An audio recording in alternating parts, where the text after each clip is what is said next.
क्या आप दांतों में लगातार दर्द, पायरिया, मसूड़ों की सूजन या खून आने की समस्या से परेशान हैं? तो बिना देर किए आपके क्षेत्र आपकी सेवा में तत्पर जगताप डेंटल ओरल क्लिनिक पर आ जाइए। हमारा पता है Jagtap dental oral clinic, Jalandhar engineering workshop के बाजू में, कहारवाड़ी, खंडवा। दांतों से संबंधित समस्या के लिए संपर्क करें 7004111574। मनुष्य का काम है कर्म करना, फल देना नहीं देना ये जन्मदाता और भगवती के हाथ में है। और ये जो शहर की धरोहर है, इस धरोहर का मैं अकेला कार्यकर्ता नहीं हूँ, उनमें पूरा शहर शामिल है और पूरे शहर का सहयोग है और पूरा शहर और सब आप लोग एक साथ खड़े होके साथ दिए। उस आपकी ताकत और जो शक्ति थी भले सामने नहीं आए, पर आपकी पूरी ताकत हमारे संग लगी हुई थी। उस ताकत का ये परिणाम रहा कि देवी जी की कृपा से जो सन 1990 से जिस कार्य को लेकर चले थे वो कारवां यहाँ तक पहुँचा है। इनमें हर प्रकार का राजनीतिक दल आया ऐसा नहीं है। पहली बात तो सनातन के अंदर कोई दल नहीं। देखो राजनीतिक जो होती है एक विचारधारा है। कोई जवाहरलाल नेहरू की विचारधारा को समझता है तो कोई अपने भारतीय जनता पार्टी के जो प्रमुख होते हैं जैसे मोरारजी देसाई थे, अटल बिहारी वाजपेयी जी थे और बड़े बड़े कई हुए हैं नेता लोग, कोई उनकी विचारधारा को समझते हैं। ऐसा सहमति जिसको अच्छी जो लगती है मनुष्य उस ओर बहता है। तो ये नहीं होता कि ये इसी व्यक्ति का है, इसी परिवार है। इस देवी दरबार में ऐसा नहीं है। जब मानव चंडी का मंदिर बना उस समय इस मंदिर का ओपनिंग ब्रज मोहन मिश्रा और किशोरलाल वर्मा ने किया। उसके बाद शिव मंदिर जब बना, इस मंदिर का भूमि पूजन अर्जुन सिंह जी के हाथ का है और इसका ये ओपनिंग राजेश खन्ना और दिग्विजय सिंह और सुरेश पचौरी के हाथ का है। तो इस प्रकार कारवां जुड़ता गया, लोग जुड़ते गए और कार्य बढ़ता गया। समय समय पर विपत्तियाँ आई तो विपत्तियों को राजनीतियों के माध्यम से ही हल किया जाता है। पर आज की तारीख के जो हमारे राजनेता है वो थोड़े दिल से कमजोर है। जैसे शहर के अंदर देखिए बहुत बड़ी घटना है ये भी एक कि शहर में रेलवे ने अतिक्रमण रेलवे के नाम से टूटा। हमारा कहना ये था ठीक है रेलवे ने उसको तोड़ा है, कोई बात नहीं। रेलवे को जरूरत है कभी इस मंदिर की पड़ेगी सरकार को तो मंदिर को भी अधिग्रहण कर सकती है सरकार, इसमें कोई किंतु परंतु नहीं हो। पर उसका निर्वाह करने के लिए उसके भी नियम बने हैं। जैसे कई मंदिरों को आपने देखा होगा सरकार ने, जैसे अमरनाथ की गुफा, उस अमरनाथ की गुफा का जो मुख्य मालिक है वो एक मुसलमान है। उस मुसलमान को आज भी सरकार जो भी बनता है उसका हिस्सा देती है। जैसे ओंकारेश्वर मंदिर ट्रस्ट है जो ये मंदिर किसका, राजा मानदाता का है। राजा मानदाता को आज भी सरकार सम्मान देती है और उसका जो भी हिस्सा बनता है उसको सरकार देती है। इसी प्रकार से यदि सरकार को जरूरत थी जमीन की, उस जमीन के लिए हमारे यहाँ के राजनीतिक प्रतिनिधियों को जम के बात रखनी थी सरकार में जाके और बोलना था कि साहब आप तोड़ रहे, कोई दिक्कत नहीं, आप कर रहे, सब ठीक है, इनके लिए कुछ वसाहत का इंतजाम करिए, इनको सहयोग करिए। ये आज गरीब कहाँ जाएंगे, किधर जाएंगे। ये बीच में बात इसलिए आई है बीच में किस प्रकार के, जैसे मेरा नगर निगम को हमने जब मेरे ही जमीन इनको दिलाई थी नगर निगम खंडवा को, हमको ये भूमि स्वयं शासन दे रहा था पट्टे के ऊपर, हमने खुद ने नहीं ली है, बल्कि कलेक्टर ने खुद ने बोला कि बाबा तुमने तो अपने खुद पैर पे कुल्हाड़ी मारी, जब शासन आपको जमीन दे रहे थे क्यों नहीं ली। तो हमारे सोचा था कि मैं जिंदा रहूँगा 100 साल 50 साल जब तक मैं इसकी व्यवस्था को देखूंगा, चलाऊंगा, संभालूंगा, पर मेला उसके बाद भी चलना चाहिए। ये सोच थी मेरी और ये सोच के मैंने कहा साहब मंदिर में भाव भक्ति करना हमारा कर्म है, मंदिर की भाव भक्ति करेंगे। अभी मेरा जो है इसकी जो भूमि है ये भूमि आप किसी भी संस्था को दे दो, उनमें कई संस्था खड़ी हुई, उनमें जिम खाने के क्लब ने भी मांगा था जब राजेंद्र परियार इसके अध्यक्ष थे, जिम इनने भी मांगा था, वाणी कृष्ण ने, हमने कहा हम इनको नहीं देना चाहते, हम चाहते सरकारी अन्य सरकारी संस्था जो भी होगी उनमें एक व्यक्ति कभी खराब आएगा पर दोबारा कभी दूसरा तो अच्छा आएगा, तो वो सुधार होगा। अब जैसे कोई बात नहीं, हम महापौर को बुरा नहीं बोलते हैं। महापौर ने नगर निगम की आय बढ़ाने के लिए उनको सिर्फ एक यही सोच दिखा कि नौचंदी मेले का अधिग्रहण कर दिया जाए। बाबा गंगाराम जी ने जो धरोहर बनाई है इसको हम उसका तरीका होता है, उनको बैठ के बात करना थी, मीटिंग लेना था, सरकार में बात रखना थी कि साहब यदि इस मेले का आयोजन सरकार करे या नगर निगम करे तो इसका क्या होगा। हमने ऐसा नहीं है, 2002 में स्वयं शासन को लिख के दिया था कि यदि ये मेले का आयोजन नगर पालिका निगम खंडवा के द्वारा कराया जाता है तो हमें कोई आपत्ति नहीं है, पर हमारी शर्त है कि जो आयोजनों को हम निर्वाह कर रहे हैं सन 90 से अभी तक, उसका आयोजनों का निर्वाह उसी प्रकार होना चाहिए जो अभी चल रहा है। तो उनमें जो महापौर ताराचंद अग्रवाल जी थे उन्हें साफ मना किया कि साहब हमसे नगर निगम से ये व्यवस्था नहीं बन पाएगी जो व्यवस्था महंती जी दे रहे हैं। तो उसमें हमारे पास लिखे हुए पत्र भी हैं, ऐसा नहीं है। तो उन्होंने साफ बोला और उन्हें लिख के दिया कि आप पूर्व की भांति व्यवस्था को बनाए रखें, ये आपको हम आदेशित करते हैं। किसने दिया? शासन ने आदेश दिया। पर इनके द्वारा किसी प्रकार का कोई बात नहीं, कोई चीज नहीं, कुछ नहीं करी, उठाया और हमारे इस धार्मिक क्षेत्र के मेले को नीलाम कर दिया।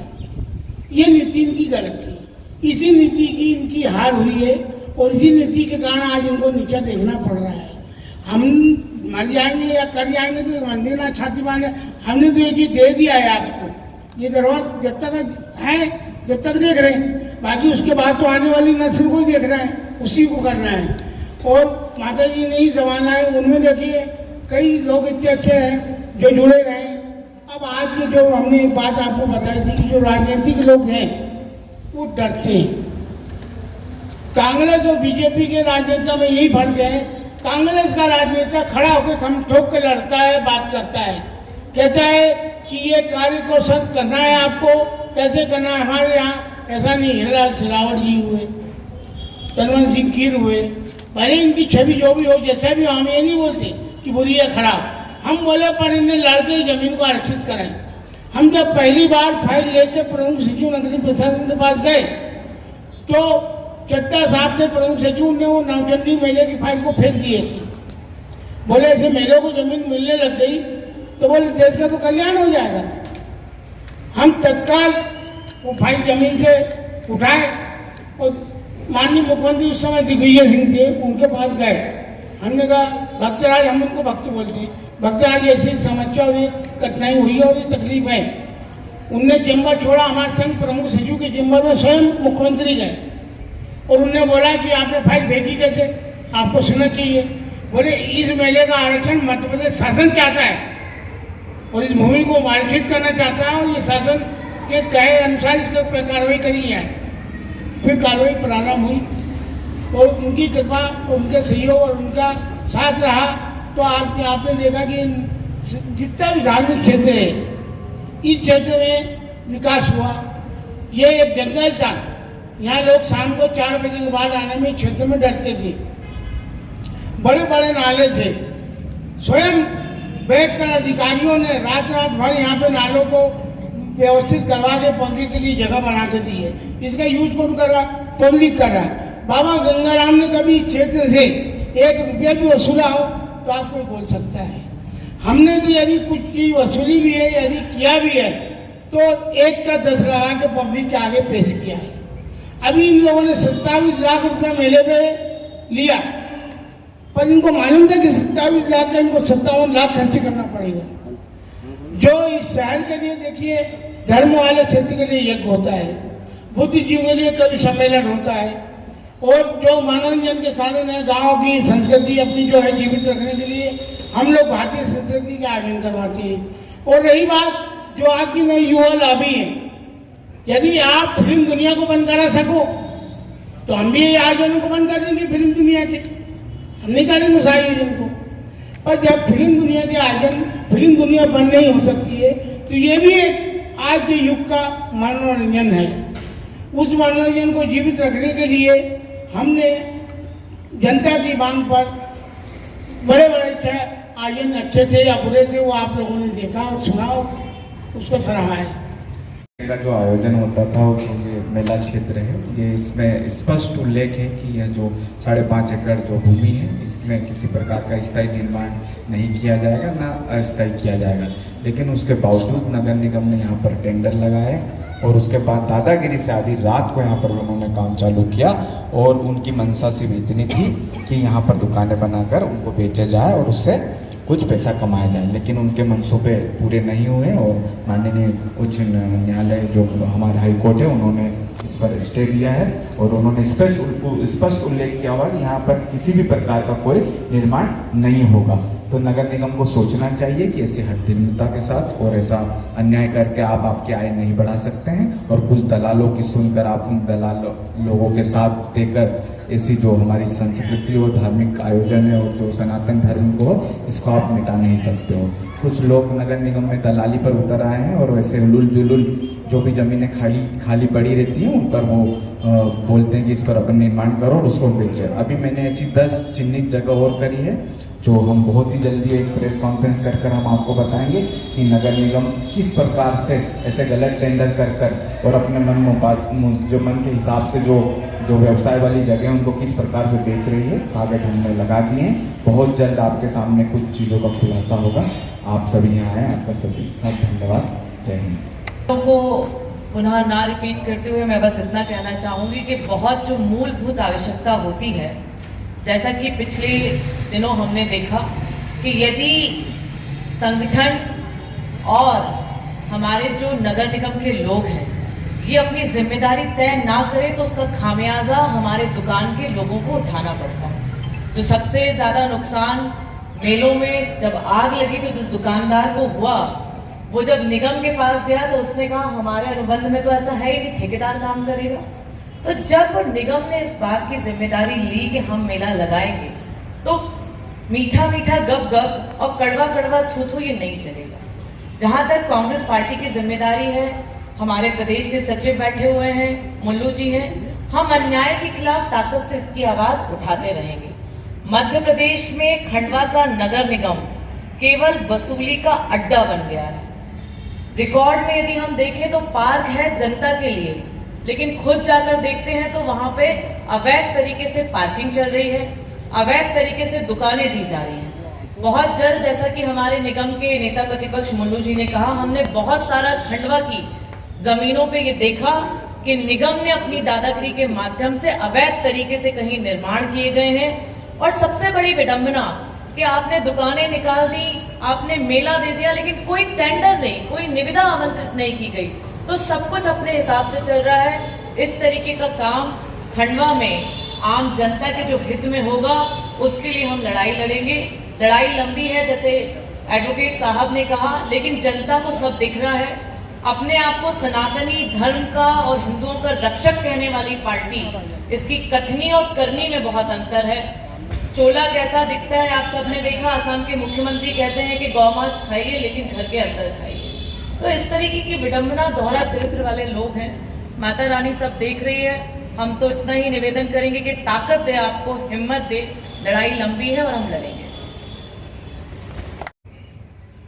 प्राय ये देखने में आता है और हकीकत भी यही है कि खंडवा में दादाजी धाम और तुलजा भवानी माता का प्राचीन मंदिर है, जो जिनका इतिहास कई वर्षों पुराना है। आज हम देखते हैं कि तुलजा भवानी माता मंदिर क्षेत्र में नवरात्रि के समय यानी चैत की नवरात्रि भी रहती है, तो कितनी संख्या में श्रद्धालुगण वहाँ पे आते हैं।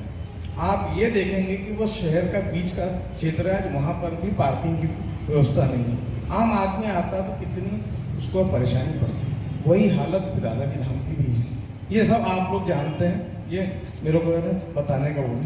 आज ये नवचंडी मंदिर जो है, यहाँ पर भी वर्ष में मेला लगता है। नवरात्रि पे दो नवरात्रि यहाँ पर मनती है, लोग आते हैं और जो बाबा जी के द्वारा फिल्म स्टार नाइट अपना ऑर्केस्ट्रा होती है। और शहर के बीच का क्षेत्र होने से यहाँ जो मेला जो क्षेत्र के लिए इतनी लंबी चौड़ी जगह छोड़ी गई है, पर्याप्त जगह है। आज हम अगर उसे भी पैक कर देंगे, वहाँ पर अवैध रूप से दुकानों का निर्माण कर देंगे, तो ये क्षेत्र भी हमारे यहाँ पर दर्शन के लायक नहीं रह पाएगा। तो आप लोग भी इस चीज़ को जान रहे हैं, महसूस कर रहे हैं। बस मैं ये इतना ही कहूँगा कि माता जी उनको कुछ सद्बुद्धि दें। जय माता दी।